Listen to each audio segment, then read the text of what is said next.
દેજો। સૌથી પહેલા અલાઇનર આવી રીતે તમને આપવામાં આવશે, કાં તો આવી રીતે અલગ હોય। હવે આને અલાઇનર કહેવાય, રાઈટ। આને આપણે મોડેલ કહેવાય। તો અલાઇનર કાં તો મોડેલ ઉપર ફિક્સ કરેલા હોય। ફિક્સ એટલા માટે કરેલા હોય કે અલાઇનરમાં કોઈ પણ પ્રકારનો વાતાવરણના હિસાબે ચેન્જીસ ન આવે, એટલે અમે આઈધર ફિક્સ આપશું અથવા આવી રીતે અલગ આપશું, પણ મોસ્ટલી અમે આની ઉપર ફિક્સ કરેલા આપશું। જો આવી રીતે આમ ફિક્સ હશે તો આની ઉપરનો પાર્ટ છે એ આપણે અલાઇનર કહેવાય છે, આની ઉપરનો પાર્ટ, રાઈટ।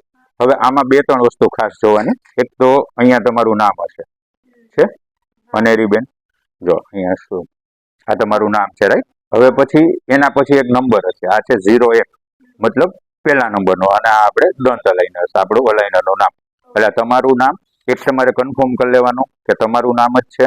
પછી આપણે કયો સેટ ચાલે છે, અત્યારે આપણે ફર્સ્ટ થી સ્ટાર્ટ કર્યું છે એટલે ફર્સ્ટ છે, બરાબર। એટલે નંબર 1 અને આપણું દંત અલાઇનર છે। હવે સેકન્ડ થિંગ, આ ઉપરમાં આ જે તમે દાઢીનો ભાગ હોય છેલ્લો, ત્યાં પણ અલાઇનરનો નંબર લખેલો હોય। એ શું કામ કે અલાઇનર કાઢીને ક્યારેક મિક્સ થઈ જાય તો તમે એને ઇઝીલી આઈડેન્ટિફાઈ કરી શકો। એટલે જો અહીંયા વંચાય છે 01 અને યુ, યુ નો મતલબ અપર, અપર એટલે ઉપરનો, બરાબર। એટલે ઉપરના જડબાનો, એટલે હવે આપણે અલાઇનર કાઢીએ, બરાબર।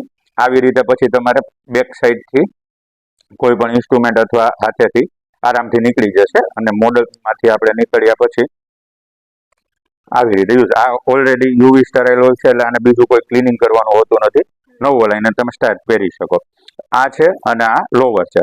હવે જેમ કે આપણે વાત કરીએ, તમને બે મિક્સ થઈ ગયા તો ક્યુ છે એ તમને ખ્યાલ ન આવે, પણ આની ઉપર અહીંયા એક ઝૂમ કરજો, જો અહીંયા પણ નંબર છે, રાઈટ। 01L, L મતલબ લોવર, 01 એટલે ફર્સ્ટ, આ 1 છે, 2 નંબરનું અને 3 નંબરનું બધા મિક્સ થઈ જાય તો પણ તમે આવી રીતે અહીંયાથી શોધી શકો, બરાબર। અહીંયા એક એનો નંબર, આ એનો યુનિક નંબર હોય એ છે, અને આ તમે આની ઉપર ફિક્સ કરો એટલે તમારું નામ મળી જશે કે આ તમારું જ છે, રાઈટ। હવે આ આપણે પાછું કાઢવાની પ્રોસેસ જોયો। સૌથી પહેલા જ્યારે ઉપરનું અલાઇનર હોય એને આવી રીતે પહેરવાનું, એનો જે ખાડાવાળો ભાગ હોય ડીપ, એ તમારે આવી રીતે આવે, જે મોટો ભાગ હોય એ પાછળ આવે દાંત બાજુ, અને જે નામ છે એટલે કે અહીંયા જે નંબર આપણે જોયો એ તમારે લેફ્ટ સાઈડ આવશે, બરાબર, ડાબી બાજુ। તો આવી રીતે ઉપરનું પહેરવાનું અને નીચેનું, અને શું તો આપણે ઉપરનું પહેલા જોઈ લઈએ, ટેકો દીધો। હવે ઉપરનું પહેરવાનું હોય, ઉપરનું પહેરીએ ત્યારે આ પાર્ટ પાછળની સાઈડ આવશે, બરાબર। મોઢું ખોલો, આને શાંતિથી આવી રીતે અંદર રાખી અને આ જે બે દાંત છે આગળના એ આપણને અહીંયા વચ્ચે રાખશું, બરાબર। આ વચ્ચે આવી ગયું, પછી સૌથી પહેલા ઉપરનો આગળનો ભાગ પ્રેસ કરશું, હાફ જેવો અંદર જતો રહે, પછી બેક સાઈડ અને પછી આ બાજુ ટક જેવો અવાજ આવ્યો અને આ બેસી ગયું, રાઈટ।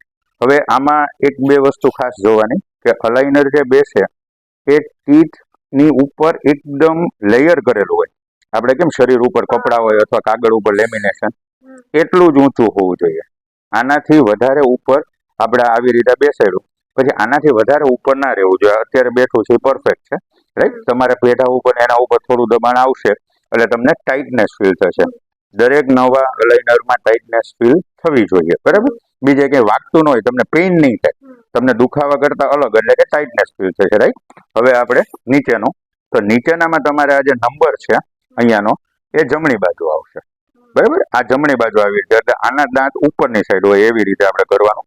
હવે આને આપણે નીચેની સાઈડ આ કરશું અને આને અગેન સૌથી પહેલા આગળ પછી પાછળનો દાંત આવી રીતે ફિક્સ કરશું।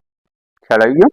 અહીંયા પણ જો દાંતની ઉપર જ છે, બરાબર, એનાથી વધારે ઉપર નથી, અને આખું ફિટ થઈ ગયું।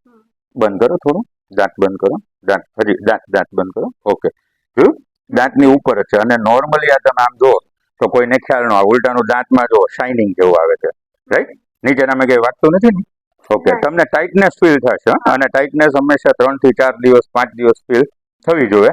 ટાઈટનેસ ફીલ થાય પછી 1 વીક સુધી નોર્મલ થાય અને પછી તમે કન્ટિન્યુ કરી શકો, રાઈટ। હવે કાઢવાનું આપણે જોઈ લઈએ। કાઢતી વખતે સૌથી પહેલા ઉપરનામાં બેક સાઈડ આમ પકડી અને આમ કરવાનું, પછી આ બાજુથી આમ અને આ નીકળી ગયો। નીચેનામાં પણ એ જ રીતે આ બાજુનો જે ભાગ છે અહીંયાથી પકડીને આપણે પહેલા ઊંચું કરવાનું, પછી ડાબી બાજુથી 1 બાય 1 અલગ અલગ સાઈડથી, અને પછી આ નીકળી ગયું, બરાબર। આની તમે પ્રેક્ટિસ કરો એટલે તમને એકદમ નોર્મલી નીકળી જશે, બરાબર છે। જાતે જાતે આપણે કાઢી શકશો, રાઈટ। અત્યારે એટલું સમજાઈ ગયું, હવે આપણે પછી પાછળ કરીએ।